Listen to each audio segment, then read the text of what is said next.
4-day work weeks, lonely people, and John Jones and Israel Adesanya. This ain't your mama's podcast. It's the Chico DeManuel Show. Let's get it.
The clock starts in 3, 2, 1. Here's a story I got to tell. Yesterday, I was at the EDR at work, and there's a place called the Quiet Room, and it's a place where it's quiet. You know, if you want to go in there and eat your food quietly, you want to just take a nap, rest on your break, you can do that there. So I entered the EDR, and there's this guy, and he's one of the security guards for the event. He's sitting there listening to some music, watching some shit on his phone, and it's loud. It's playing out of his phone. He's got the volume up, and there's a sign in there that says, "Be quiet, please. Keep your conversations voices to a low. If you use headphones for your mobile device or something like that. Use headphones for it." It says it on the sign. So I see the guy, and it's kind of annoying, but I don't say anything to him because I'm not his boss. I don't tell him what the fuck to do. So I'm just sitting there eating, minding my business. This other guy comes in, and he sits down, and he says, "Yo, you see that? It's called the Quiet Room for a reason." You know, telling him basically, like, turn that shit off. Like, it's a quiet room. And this guy gets all butthurt. He's all soft. He's like, "Yo, man, what you say to me, dog? Bro, you just disrespect me, bro? You disrespecting me, dog?" He's like, "No, I'm not saying nothing, bro. I'm just letting you know it's the quiet room. Like, you need to turn that off, blah, blah, blah, blah, blah." So, you know what? He picks up his walkie-talkie. He's like, "Yo, such, whatever his fucking name is. Can I send a supervisor to the EDR? I got a problem." I'm like, oh, shit. So I'm like, wow, I know how this is going to go. So I get up real quick. I go and get a beverage because for some reason I always set my food down, eat some, and then get a beverage and go back to it. But I go get my beverage, and as I'm walking back, I see the supervisor coming to address the situation. And I tell her, I'm like, what you're about to see is going to be real petty. So he comes in there, he explains the situation, blah, blah, blah. He's like, "Yo, I'm just sitting here listening to my music." And he gonna say, "Yo, bro, it's the quiet room for a reason." And I'm like, blah, blah, blah, blah, this and that. And he's like, "Look, it's on the sign right there." He's like, "I ain't even see that sign, though. So you just gonna disrespect me?" Like, this dude keep trying to use the clause of disrespect like we in prison or something to not be addressed on his bad behavior. Like, bro, it's the fucking quiet room. And this is why I stayed behind because I knew when that supervisor got there, he was gonna try to he said, she said this situation and make it seem like a whole big deal, like somebody really wronged him or he got played or something. It's like, no, motherfucker. As the dude's talking to the supervisor, I'm letting him know. I'm like, all he did was tell him that he don't need to have his phone in the quiet room. I actually give kudos to my man because I wanted to say that to him myself, but I didn't because I didn't want no shit like this to happen. But didn't nobody say nothing wrong to him. He was disrespected. He wasn't disrespected. And then my man started talking to me. He's like, "Yo, hey, big dog. Hey, big dog. Hey, big dog. Big dog." I'm like, first of all, my name is Chico DeManuel. This big dog shit, You can cut that. I ain't called you out your name once. Cool it with that big dog shit. First of all, did nobody disrespect you? You came in, you was in the wrong. If you didn't read the sign, that's on you. It's nobody's job to go around and make sure you read signs regarding the rules of the environment you in. If you murder somebody and then they catch you and you say, well, look, I didn't know I couldn't murder, dog, big dog. Then I'm going to be like, oh, well, he didn't know it was against the law. Let's set him free. Doesn't work that way, bucko. That's not how shit works. He was going to try to railroad this dude who was brave enough to stand up to him when he was in the wrong. And I could tell the supervisor wanted to have his back. She didn't want it to turn into a bigger situation than what it was. But at the same time, she couldn't beat both of our stories. What he was saying, I backed him up. I'm like, he telling 100% truth. This dude just got mad because he was in the wrong and somebody said something to him about it, you know? The shit was just kind of weird. I'm like, for a grown man, you being awfully sensitive. Oh, so I'm being sensitive? Yeah, you being sensitive and you fragile. You actually called a supervisor down here to defend you when you was in the wrong because you didn't like how something was said to you. Why he gotta say it like that? What you mean why he gotta say it like that? If you ain't breaking the rules, he ain't gotta say nothing to you. You in the quiet room. Turn that shit off. Don't nobody want to hear fucking TikTok reels and all that kind of bullshit. When somebody just worked 3, 4, 8 or 5, 6, 7 straight downs for 3, 4 hours. Motherfuckers want to rest. Bottom line is, you got to stand up for what's right. It don't really matter how you do it, as long as you do it. Don't sit back and watch a motherfucker get punked when you can see it was going to happen, man.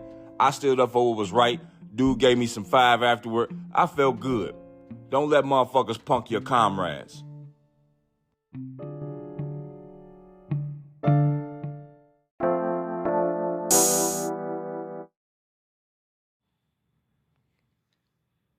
Insider, sorted by Mia. I hope I said that right. Support is growing for an alternative to the 4-day work week, working 9 days every 2 weeks, a new survey found.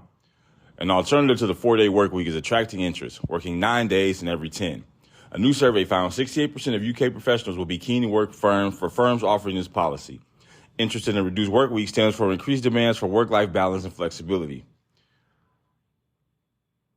Workers are increasingly looking for balance in their work weeks, with discussions about the introduction of a 4-day work week gaining traction in recent years. Another alternative to traditional 5-day work weeks, however, is starting to gain support among both employers and employees, working 9 days in every 10.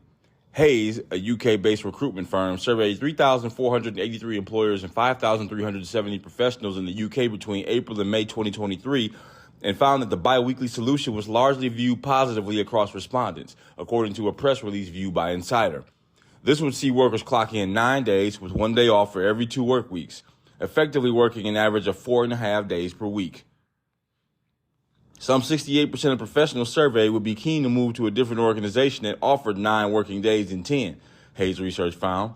This increased to 72% for younger professionals between the ages of 20 and 39. Around 28% of employers surveyed have already implemented or are planning to introduce the alternative work week, 32% of which are large companies with over 1,000 employees.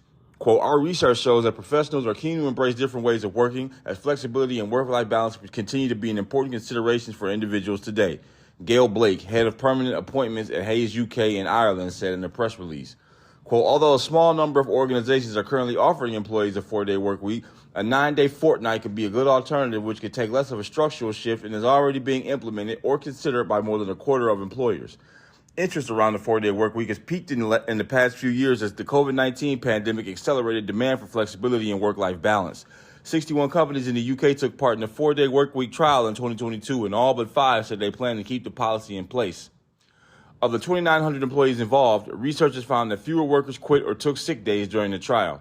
Generally, hesitations around the 4-day work week center on reduced efficiency and productivity, but working 9 days in 10 could offset some of these issues while maintaining the work-life balance.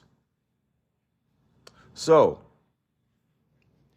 this confused me initially when I first looked at it, but let's break it down like this. So when they say working 9 days out of every 10, I noticed the mistake that I was making involved the weekends, involving Saturdays and Sundays being counted as work days.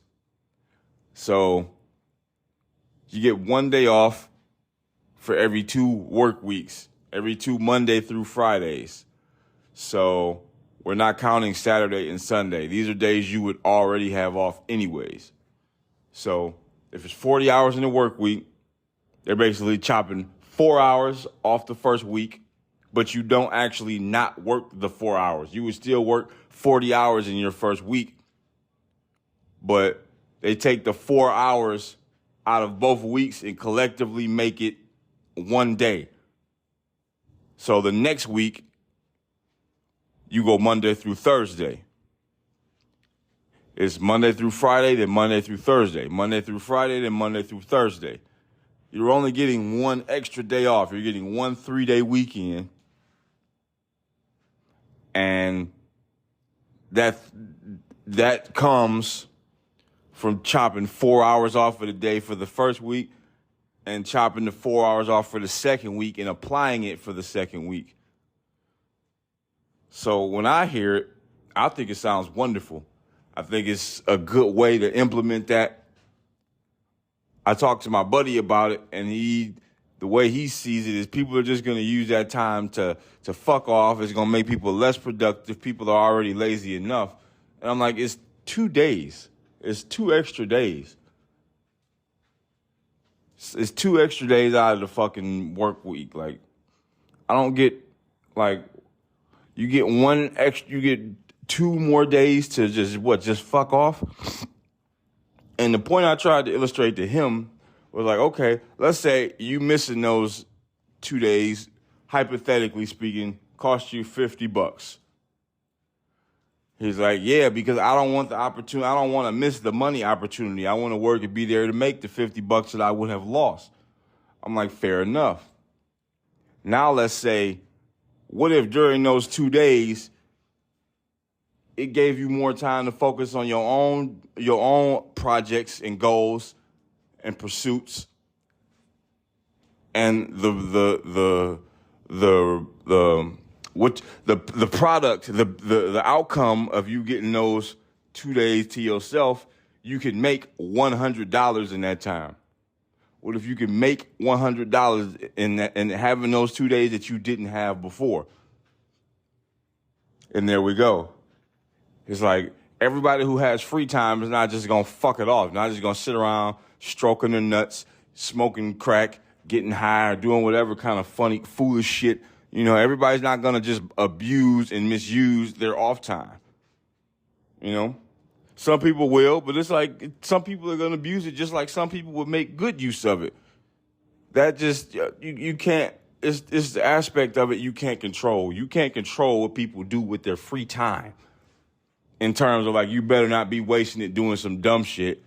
You better be using that free time, appreciating it. And it's like, you can't send no fucking off-time appreciation patrol around to make sure motherfuckers ain't being complete goofwads. You know, that's absurd. That's ridiculous. So, you know, I'm all in favor of this working 9 days out of every 10. It actually sounds cool. Like, it gets you, like, to push through a week to get to that 3-day weekend. Like, instead of looking towards every Friday, now you look towards the 3-day weekend, which gives you, like, a longer stretch of, like, you know, it stretches out that carrot that gets you just coming back in. It's like, oh, thank God it's Friday. Like, no, thank God it's 3-day. Thank God it's 3-day weekend. You know, you get the whole Friday off. So if you wanted to fucking go out and party or do whatever the fuck, you still got the whole beginning of the day to get other shit done and catch up on your laundry, fucking go out with your kids, fucking then hit the nightclub and go out with your girls. Like, it seems like the perfect solution. You know, maybe not so much if you're fucking the end of your work week ain't on a Friday, but it's a great solution in my opinion. Like, just thinking about it as I'm talking, I'm like, yeah, that would fucking be amazing. Monday through Friday, Monday through Thursday, Monday through Friday, Monday through Thursday, Monday through Friday, Monday through Thursday. Like, yeah, you work that one Friday, but then you get that Friday back. Like, they take a Friday, you give a Friday. Man, I think for me, it makes me want to get up and work. Like, if that was my schedule, like, I would just get up and work. Like, it's something psychologically about chopping that second Friday off that's really motivating. Like, it sounds good in theory. Like, I would like to actually feel it and see it in practice. You know, I'm all in support of the fucking 9 and 10 day, 4.5 day work week. You know, and it's not like motherfuckers still couldn't pick up overtime if they wanted. In most cases, like in most cases, people are already working overtime, so like you'll still have that overtime to pick up. Like, you can still do that overtime if you want it. Like, so those people probably wouldn't even be affected by it that much because they probably work back to that 40-hour point anyways, you know? So I disagree with my buddy. Like, I don't think it's that fucking horrible of an idea. I think it's actually great. I would like to actually see it put in practice. Will it happen in the United States? Don't know. Doubt it. United States isn't really that being on a change that drastic all at once, you know. They like to make slow, gradual changes that usually just tend to cost more and make shit more expensive and unachievable, you know. But we'll see, you know. I think it's a good thing. I would like to see it happen. And just the thought of it gets me motivated. So I want to see the U.S. try it. I want to see the U.S. implement this and see if there's gain productivity as a result. I don't know what the other topic was that I was supposed to do for this segment, but I was scrolling through some shit and I noticed something's a blasphemous trend that's occurring right now. And I had to record this segment while on the worst bus in the United States of America, which is the Deuce bus, which runs up and down the Las Vegas Strip. If you ever come to Vegas, don't get on this bus unless you hate yourself. But I digress. So yeah, what have I been scrolling through and seeing these past couple years? I've been seeing a lot of people take shots at Eminem. And it's like, people are trying to, I don't know if it's like the racial card they're trying to pull or they're using this beef for clout, and it's getting on my fucking nerves. Like, what's the lamest way to become famous than by trying to diss Eminem, by trying to bring up his daughter, by just trying to using these weak-ass puns, or, yo, who would have thought the kill shot would have came from a cannon? Like, Nick Cannon, I don't know if this is new or old, but, like, Nick Cannon releasing a diss on Eminem is blasphemous. Nick Cannon hosts America's Got Talent. He's like the biggest fucking Uncle Tom. Like, man, this dude's got 9 kids, 17 baby mamas. That math doesn't even add up. Like, for this guy to even try to stand in Eminem's jock strap is fucking ludicrous. It's absurd. It's completely asinine. The whole idea, concept of it is retarded. There's people in the comment section. For the most part, they got some common sense. They realize that this is a farce. This is goofy, foolish. Like, what the fuck, man? Who else was trying to do that shit not that long ago? I think it was The Game. The Game was trying to take shots at Eminem because he got the spot on the fucking Super Bowl halftime show that he thought, like I'm not into hip-hop no more. I'm not big into that shit. But honestly, when was the last time The Game was relevant? When was the last time that The Game was honestly relevant and he had something going on that was relevant to where calling out Eminem on a diss would have even been justified? And speaking of all these who the fuck still makes diss tracks, dude? It's 2023. All the beef is done cyber now. Nobody gives a fuck about this shit. This wasn't like real, like beef all the mixtapes used to come out. Where motherfuckers was doing drive-bys and shit on the DVDs. Like, this ain't that shit, man. Motherfuckers is Twitter beefing. Who still beefs in 2023, man? Who the fuck else did it? There was the whole, I think it was a couple other people. Somebody tried to sue him for that shit he did in Rap God, little gay looking boy. So gay I could barely say it with a straight face looking boy. They tried to sue him for like copyright infringement because he briefly stole that little flow. Fucking Machine Gun Jelly was trying to fucking come at him. Machine Gun Jelly lost, big time lost. Like, all these pipsqueak loser ass motherfuckers is trying to throw dirt is not like on the fucking legend. It's irritating. Like, where do you get off? Like, is this like is this what we doing now? Is that also some 2023 shit that I'm not aware of? Like, being a duck, being a complete fish for relevance, for popularity, to stay relevant. And Nick Cannon, ain't he doing well enough already? Like, he's up there on them suits, fucking timing it up and shit. But I mean, he got wilding out. That show was gone for way too many years. People still watch it. People still attend it in person. People still find it entertaining. Like, what's like what's why? Why do you need to dig your own grave like this? This is career suicide. Like, and the worst part is Eminem's not even gonna respond to it. Like, dude, you trying to beat with a 50-year-old rapper, and you got like, what the fuck? You got lupus or some shit. You got some leprosy. Like, you got some shit going on with you. You got a whole orphanage. You know, like, why? You ain't got. Why have all them kids if you can't take care of them? Why is this the business method? Why is this the business plan? It's just frustrating, and it's trending, and it's lame, and it should be stopped. I had to interrupt your regularly scheduled programming to rant about this bullshit because it's hilarious on one end, but on the other end, it's outright disgusting and abhorrent, and it's like taking this shot is tacitly admitting defeat, man. Like, you throwing in the towel whether you want to or not. This isn't competition. This is like Mike Tyson boxing a fucking teenager.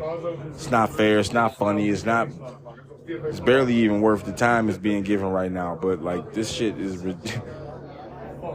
I'd be like, man, like, this shit really makes me feel like I'm living in the Matrix. Like, this got to be a goddamn simulation. Things like this don't happen in the real world.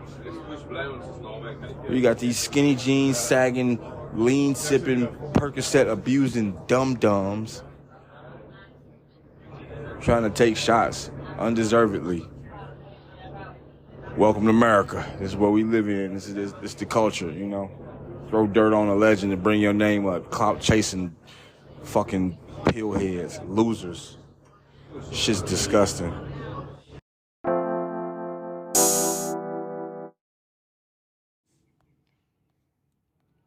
Weon.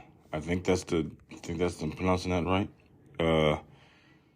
Doesn't tell me who exactly. You know, I'm gonna find a different article because I see a couple of them and I want to be able to give credit to whoever the fuck wrote this, even though I see it's a bunch of people writing on this topic. Topic is lonely people. Lonely people see the world differently according to their brains. Yeah, I'm not seeing anybody whom I could give credit to. Psychological Science 2023 DOI. Anyway, before I read the article, I just wanted to take a moment to give a shout out to a couple of the products I'm using. Right now, I just got done rolling some of the finest weed from Circle S Farms and one of the finest natural leaf cigarillos from Gang, the honey flavor. You should try it out. And I'm going to be drinking nothing best but the... I fucked it up trying to be cool. But I'm going to be drinking nothing but the best during this segment as I crack open a fresh cold Modelo, brewed with those for the fighting spirit. Modelo. Yeah, man, Modelo, they got the best Pilsner, for sure. I wanted to get the Negro, but they didn't have the Negro where I went. So I'm going to be having that liquor store shut down immediately for not carrying what I want when I want it. I don't really see any other logical way to deal with it. Anywho, let's get to it. Lonely people see the world differently according to their brains. There is a reason countless songs about loneliness exist. Many are relatable since feeling alone is often part of being human. But a particular song or experience that resonates with one lonely person may mean nothing to someone else who feels isolated and misunderstood. Human beings are social creatures. Those who feel left out often experience loneliness. To investigate what goes on in the brains of lonely people, a team of researchers at the University of California, Los Angeles conducted non-invasive brain scans on subjects and found something surprising. The scans revealed that non-lonely individuals were all found to have a similar way of processing the world around them. Lonely people not only interpret things differently from their non-lonely peers, but they even see them differently from each other. Our results suggest that lonely people process the world idiosyncratically, which may contribute to the reduced sense of being understood that often accompanies loneliness. The research team, led by psychologist Eliza Beck, said in a study recently published in Psychological Science. Feeling misunderstood. Previous studies have hinted at Beck's findings. Feeling understood by others activates regions of the brain, the ventral striatum, middle insula precuneus, the middle insula precuneus, and the temporal parietal junction that are related to social connections and reward processing, according to a 2014 study. That same study discovered that the brains of those who felt misunderstood showed more activity in regions associated with negative emotions, such as the anterior insula and the dorsomedial prefrontal cortex. I can read, goddammit. For example, neurons that release dopamine, a neurotransmitter that can boost pleasure, are found in the ventral striatum. This is just one way that feeling connected can produce positive effects. On the other hand, the anterior insular cortex is highly involved with social interactions and emotions, including loneliness. Studies like this made Beck want to see if there was something to an idea known as the Anna Karenina principle. Leo Tolstoy's iconic novel Anna Karenina opens with the line, "Happy families are all alike. Even every unhappy family is unhappy in its own way." To explore this idea, Beck and her team took functional MRI scans of the brains of 66 UCLA college freshmen as they watched short video clips of scenes associated with social interactions, such as party and, of course, music that was supposed to be sentimental and could possibly trigger emotions. Students participating in the study had already filled out a survey about how they felt about their social lives. Note that you can have lots of friends and a busy calendar but still end up feeling disconnected and misunderstood, which will affect the results of this survey. Those who scored above a certain level were categorized as lonely, while those who scored under that level were categorized as non-lonely. So, the researchers then analyzed the fMRI scans, which show that what is going on in the brain, measuring slight changes in blood flow that occur during neural activity. fMRI can also see which regions of the brains are engaged during specific activities. Beck's team was looking for activity in those areas involved in socializing and the emotions that come with it. Same feeling, different activity. The results of the scans were analyzed in pairs to search for intersubject correlations. This way, the researchers could identify similarities and differences in brain activity between lonely and non-lonely individuals and between any two lonely individuals or non-lonely individuals. In this context, Tolstoy turned out to be right. The fMRI scans showed that the reactions of non-lonely individuals to the videos they watched were extremely similar. Lonely individuals had brain activity that was not only significantly different from that of non-lonely individuals, but was even more dissimilar from each other, meaning that each lonely person in the study perceived the world in a distinct way. Beck suggests that having a point of view different from others makes the lonely even lonelier, as they're less likely to feel understood, though she does mention that it's not clear whether this is a cause or effect of loneliness or both. Loneliness also did not depend on social activity, as not every lonely subject lacked a social life. Even some of those who reported a decent amount of social activity in the survey, such as having many friends or participating in social events, exhibited neural characteristics that differed from those of non-lonely people. Lonely individuals process the world in a way that is dissimilar to their peers and each other, Beck said in the same study. Future work can further test this possibility to examine what aspects of lonely individuals' interpretations are particularly idiosyncratic. Anyone who is lonely can now be assured that there is probably someone out there who feels just as isolated, just in a completely different way. Well, thank fucking God for that. I'm a lonely bastard, even if I've got friends or if I don't got friends. And I'm supposed to take solace and comfort in the fact that somebody else out there is going through the same shit. Now, that's something I understand. I understand what it's supposed to do. I understand its utility, but like, why is that supposed to make me feel better? Like, you don't have to feel bad that your fucking kidney's failing. There's somebody else out there with a failing kidney too who knows exactly how you feel. Well, oh my God. That just brightened up my day. Like, is that really how it works? First of all, I will nominate myself. I am definitely a lonely individual. If it wasn't for like going to work or shit like that, I'm a very introverted extrovert. Like, I know how to be around people. Sometimes I like being around people, but there's certain people I don't fuck with. And like those people, the people I don't fuck with, are that before they know they are. Like, before they know that there's somebody I don't fuck with, I know that there's somebody I don't fuck with. So a vast majority of potential, comrades, associates, affiliates, whatever, are all just automatically, before we even get started, I don't fuck with you, okay? So it's a real tough spot for me because, and I hate small talk.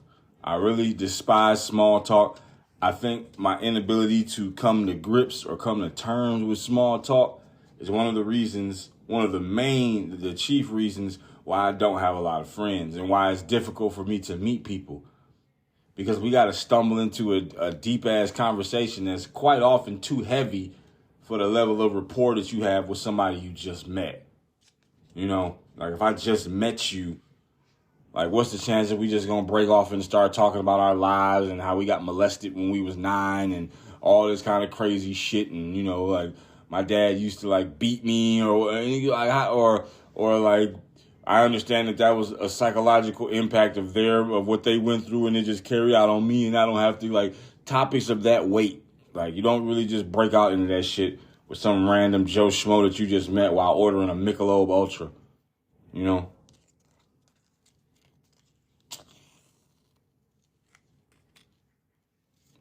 But yes, I would definitely qualify myself as a lonely person. Some of the loneliness is by choice. Some of the loneliness is due to just lack of skill and just how to like meet people and retain long-lasting friendships. To touch back on the small talk point, like I really cannot stand that let's talk to break the silence grade of conversation. Like I would much rather it be silent than we be sitting here white knuckling it through an awkward ass conversation that neither of us wants to have, And some people probably look at that and say, I see the world differently because, like, I'm okay with the silence. Like, I don't think that means I see the world differently. It just means I understand that two people that randomly bump into each other on the elevator is going to have varying levels of positive and agreeable improvisational conversation content. Like, it's not, like, what's the chance I just bump into somebody on the elevator that just likes everything that I like 3 out of 4 times I get on the elevator? Like, people are going to get in there and say, ooh, it's getting hot out there. And I'm like, oh, man, tell me about it. 110 degrees in Las Vegas. Never imagined anything like that. Like, come on. That's how I feel about dumbass elevator small talk like that. If you're going to talk about the weather, I'm going to be like, we all experience the fucking weather. Is that why it's supposed to be such a common ground? Like, we all experience weather. We all know what it feels like for it to be hot outside. We all know what it feels like for it to be windy. We all know what it feels like for it to be rainy. So let's identify based on the atmospheric precipitation conditions. Like, that's just fucking weird to me. Like, damn, can't we just say, hey, how's it going? And have 30 seconds of silence as we sit in this box that carries us up to a particular floor of a particular structure? Can't we just have 30 seconds of box silence? I'm probably never going to see you again. Why am I so worried about what the fuck you're going to think about a few minutes of silence? For them to say that lonely people perceive the world differently, my response to that would be, I think everybody perceives the world differently. And I think as far as this study goes, like I know they had to put some kind of definite unit of measurement on how to quantify and identify loneliness, like who's lonely and who's non-lonely. You can have a bunch of friends but still be lonely. It's like, come on now. At what point does this shit have to make sense in that regard? Just that regard. Like, you can have a lot of friends and be lonely, or you can not have a lot of friends and also not be lonely. Like, what the fuck? Like, what's lonely? Like, sitting in my hotel room right now, I'm fucking lonely, but I'm lonely in the sense that I'm just by myself. Now, what makes me lonely? The fact that I couldn't just call somebody up and request some company? Is that what makes me lonely? Do I even want company? My fucking ex, the tranny ex, just messaged me. It's like, how are you? I'm like, I'm amazing. They said, how is your life? I said, bitch, I don't know. I lost my home. A lot of people wasn't down for me that was supposed to be down for me. Like, how the fuck would you feel? But I don't want to talk about that right now. Why are you texting me?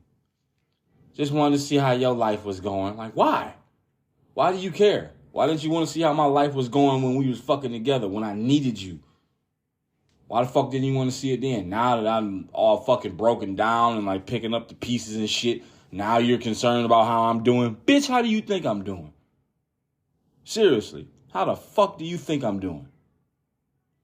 This is like some type of shit where you just trying to like ping into my life and just kind of just see what's going on. Like you want to check in on me because like you know you was full of shit. And now that some time has passed, you probably didn't talk to some people who told you was full of shit, even though I was telling you was full of shit and you didn't want to listen to me, you know?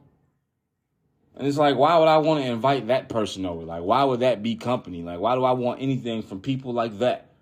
Which is a vast majority of the people I've met being out here in Las Vegas. Like, I'm not, like, the loneliness is not because I'm some lame-ass, incompatible, fucking, like, awkward, socially motherfucker. Like, no, it's just because the people out here, the people of value that you would want to be around, they're either here today, gone tomorrow, or they're not out and about, like, in places I would go. You know, I don't know how to bump into these people. Where's the elevator that they on? So I can break their silence, you know? So, only people perceiving the world differently, I actually would say I perceive the world, at least the world pertaining me, my world, the world I'm surrounded in, Las Vegas, Nevada. I think I perceive the world accurately. I don't see any utility for me in having several dozen friends or like having people that can just come over to keep me company. Like, ain't nothing free. Like, if I don't have anything to offer people out here, like, I'm going to attract the lowest quality of company that you wouldn't want if you could pay for it. If you could buy it, you wouldn't buy these people. You know? I think we really need to, if we're going to make statements like lonely people perceive the world differently, we need to have a very set in stone definition of what the fuck constitutes lonely, you know?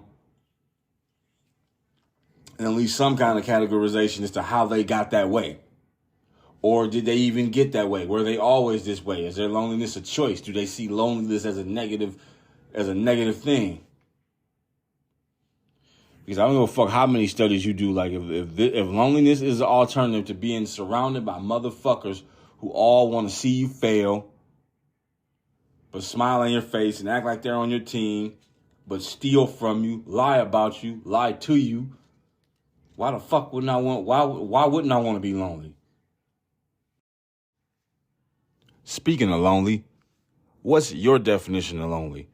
What do you think a person has to go through or experience? What qualifications does somebody have to meet to be considered lonely in a general sense? I'll put a link in this podcast so you can send me a voice message answering this question, and maybe one day I'll put it on the show.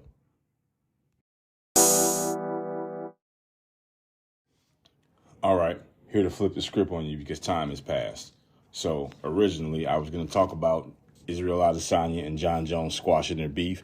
I'll touch on that briefly, but with the passing of UFC 290, I want to talk about the face-off between Israel Adesanya and Dricus du Plessis. So we're going to talk about that. And as far as Jon Jones and Israel Adesanya squashing their beef, like, it's a beef that really shouldn't have occurred. Like, I'm a huge Adesanya fan. I'm a huge Jon Jones fan. And just being honest here, I don't think it's not the skill. Israel Adesanya is one of the most skilled strikers we've ever seen. But Jon Jones, physically, just physically, he is a monster. He's vicious, and I could not see a fight between Jon Jones and Adesanya happening, making too much sense, or being fair. Like, Jon Jones is just a physical paragon of, like, man, he's just too big. He's too big and he's too skilled. He can wrestle really good. Like, So I'm glad they squashed that beef. I think we'll get much better content with them being friends as opposed to them being enemies or rivals. You know, John Jones or Israel Adesanya is something that I'm happy to see. I'm happy that happened. That's cool. But let's get to the UFC 290 shit. So after Dricus du Plessis from South Africa, after he went in there and he who the fuck was he fighting?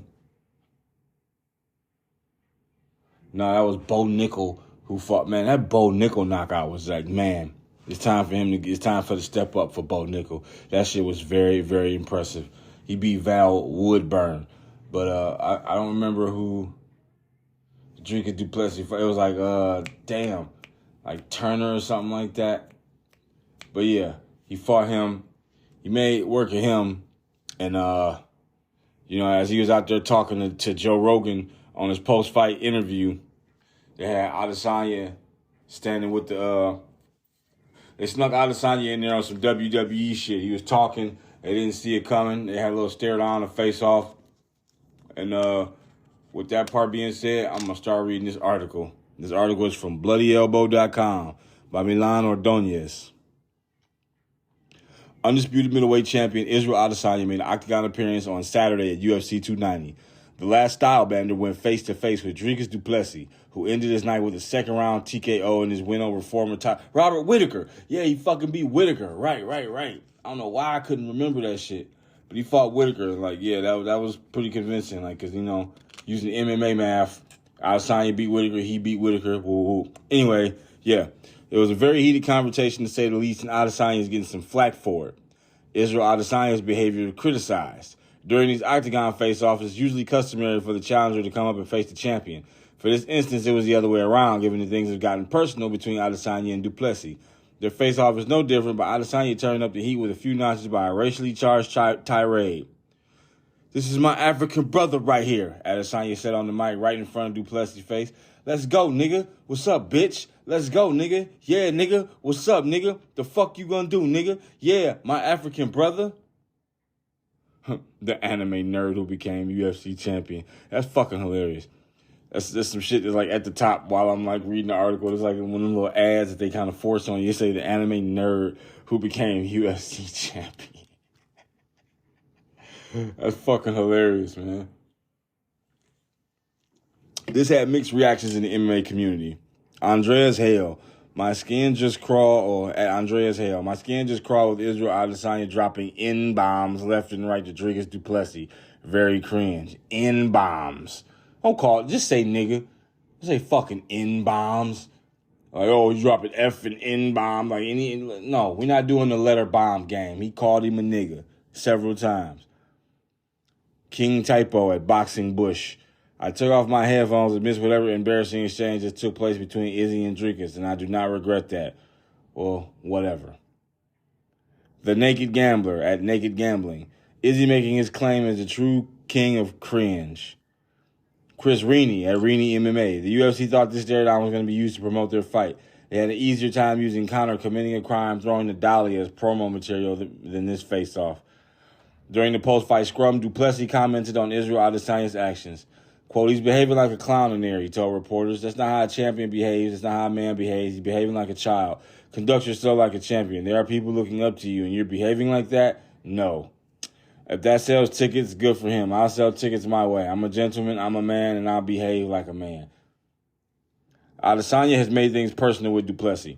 Right after his UFC 287 win over Alex Pereira, Israel Adesanya already had his sights set on du Plessis, and his motivation was more personal than business. Quote, "I want to whoop his ass so bad. I want to do it in South Africa or Nigeria, but he's got to do work. He's got to do something. Show me something so I can whoop that ass, and I can show you history. I'll remind you, because you got to choose your words wisely. When you speak on people that have come before you, people that have paved the way for you, I don't want to give him no clout. But if he does work, and I pray to God he keeps winning, I will gladly drag his carcass across South Africa." Dana White sees no wrong in Israel Adesanya's actions. But if you ask UFC President Dana White, Israel Adesanya said nothing wrong. In his conversation with the media during the post-fight scrum, he went back to his old argument, quote, "This is the fight business. It's the fight business. He's being black. He's black. Who gives a shit? I could care less. This is the fight business. Israel Adesanya can say whatever he wants to say. Who gives a shit? Are people bitching about that? Of course. Of course they are. Too fucking bad. Too fucking bad. That's my attempt at a Dana White impression. I know it's terrible, but Duplessis predicts Israel Adesanya fight. Still running high on his win over Whitaker, Duplessis shares prediction for his title shot. I'll knock him out just like I did tonight. If not, we saw his fight against Alex Pereira. If I get him to the floor, it's not even a fight. If I just get my hands on him, it's not even a fight. I will manhandle him. I've done it before. I'll do it again. Adesanya has since issued this response. Israel Adesanya, as Stylebender, say it to my face. With the win, Duplessis improved to a record of 20-2. So yeah, I had the privilege of watching this entire card comfortably in a movie theater for a very, very reasonable price. If you're ever in Vegas and you want to watch the fights at a very, very reasonable price, sitting in a comfortable theater chair that reclines with people that bring the food to you, you get dinner in a fucking UFC fight, you got to go to the Art House. Art House in the Arts District of Las Vegas, downtown Las Vegas. Absolutely spectacular. I enjoyed every minute of it in comfort. And it's just a real cool place. It's in a real cool neighborhood. Like, it's just real clean, real friendly, real everything. Like, I would highly recommend it. I'm going to be going there anytime I'm in Vegas and there's a fight going on. I'm going to be watching it there. I'm going to be watching it there. Like, you can't beat that value. So check out the Art House in Las Vegas. Anyway, I saw this whole card. It was an amazing card. When it comes to the words between DDP and Adesanya, personally, I tend to side with Dana White. It's the fight business. Some people might say that's a cop-out, and perhaps it is a cop-out. But what the fuck? We're in a business where people beat the shit out of each other for money in front of an audience. This is a gladiator sport. How are you going to come into a gladiator sport, a blood sport, and say, hey, but can you guys use polite language, please? You guys can talk trash, but you don't have to use profanity. Things don't have to get personal. Bitch, whatever sells tickets. This is the fight business. And people want to talk about fighters being underpaid, which maybe they are. I won't, I'm saying if you're underpaid, people do jobs where they're underpaid every day.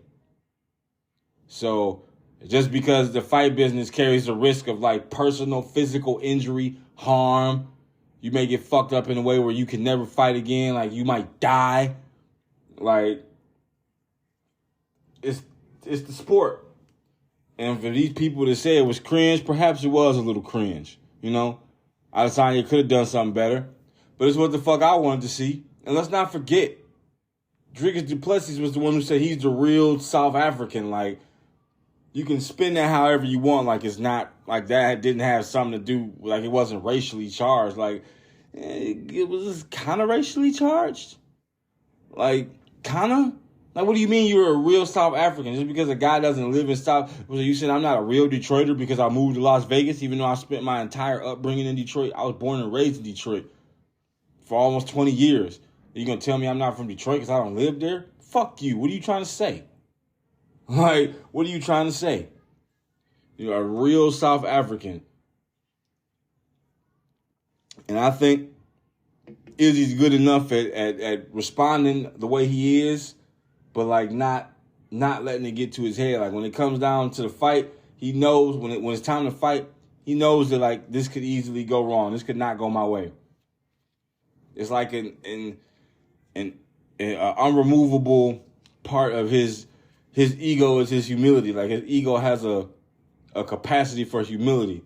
He knows that it's time to check himself, and it's not, every win we get, we got to go out here and get. Nothing's promised.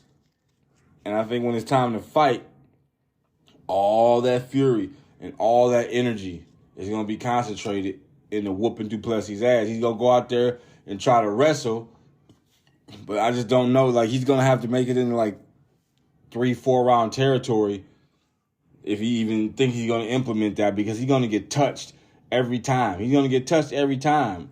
Adesanya's got pretty decent endurance, I would say. You know, he can fight a 5-round fight. He can do it standing. And as far as his striking goes, like, if you are careless, you're more than likely going to lose the striking battle with Adesanya. He's one of the greatest strikers of the century. Du Plessis has got knockout power. He's got all stoppages, if I'm not mistaken. He's undefeated in the UFC. You know, does he get a title shot right now? I don't think he will, but I don't know who else he could fight before Adesanya that would not affect the timing of the narrative. Like, the backstory's there. Like, the pot is boiling. Like, it's time to fucking get this shit going now. Like, within the next 2-3 months, we need to be seeing some headlines. Du Plessis, Adesanya, Du Plessis. Like, because that shit, and if you can stack a card around that right after 291 or shortly after 291, holy fucking shit. What a year for the UFC, and what a year to build up to UFC 300, 30 years of just fucking amazing entertainment, man. Like, this is not WWE shit. This shit is fucking awesome.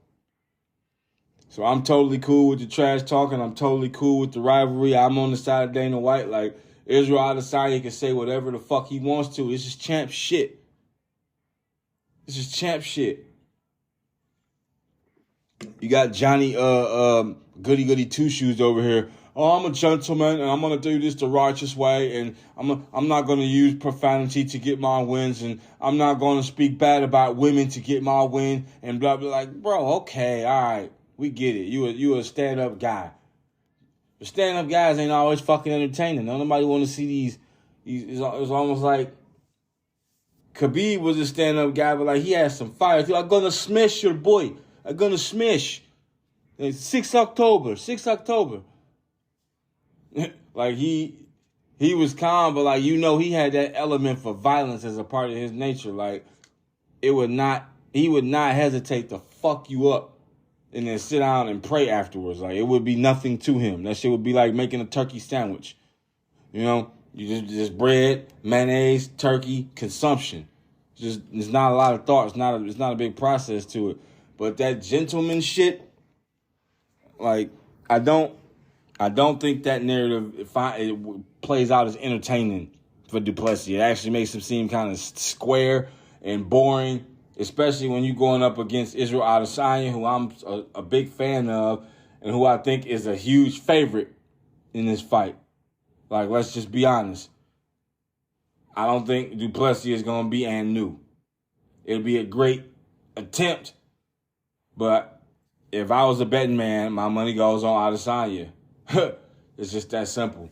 But the fucking post-fight talk, loved it. Was it cringe? Yeah, it was a little cringe. Yet and still, loved it. Want to see more of it.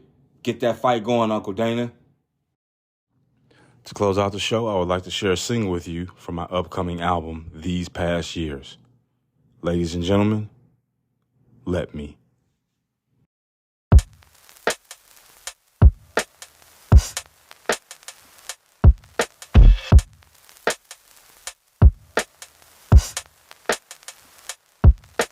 Just got presented some fire, OG. Blessed with the sin of that chronic on me. So before I step foot in your studio, let me get high. Pack of zigzags on deck, let's make magic. So much green, it's feeling like St. Patrick's. So before I step foot in your studio, let me get high. Ooh, yeah. Rolling joints is my ritual. It's all about getting high, it's no longer habitual. If you won't talk on this Mary, I know a bitch you will. Stacking on my coin like a wishing well. Lot of haters sneak this and they don't wish me well. My crew flexing to the max, some niggas wish I fail. Fucking pressing my presence, fucking up the Richter scale. Lots of bitches in my DM, they wanna get impaled and kiss and tell. I'm not really concerned, stuff around in the paper. White ashes when it burns. Falling, I'm like a Laker, relaxing just like a perm. Focused on counting cheddar and putting weed in my urn. You don't get no turn.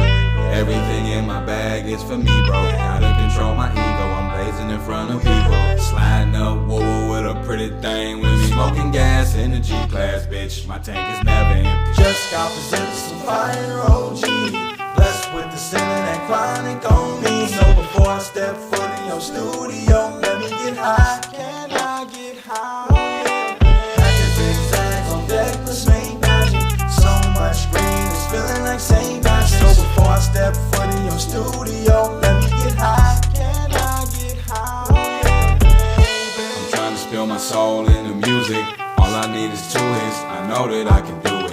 Shawty got my ass and I really know what to do with. I'm sipping on some Aneo, mixing chronic with the fluid. I'm always packing heat and pray I never have to use it. Build my sanity on balance, trying not to be abusive. This world is full of nuisances, so mentally intrusive. I retreat and smoke this leaf to stay flexible and elusive. I try many approaches, the test results is conclusive. I'm smoking and chucking deuces, getting caught up is useless. Everything in my life is designed around peace of mind. And if you threaten what I built, you gon' meet this peace of mind. I ain't no gangsta, I'm a chill nigga with an ill trigger finger. I don't wanna deal with you, keep it real with you. I just wanna record and soar. I just wanna record and soar, yeah. Just got possessed some fire, OG. Blessed with the sin and chronic on me. So before I step foot in your studio, let me get high. Can I get high? Packing zigzags on deck, let's make magic. So much green, it's feeling like St. Patrick's. So before I step foot in your studio, let me get high. Can I get high?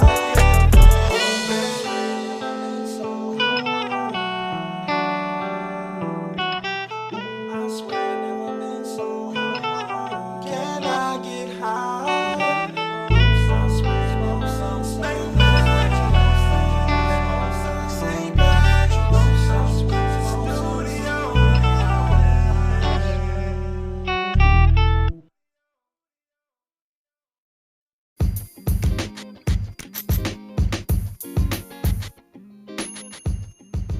You've just listened to the Chico DeManuel Show on Spotify. Thank you, and I'll see you on the next episode.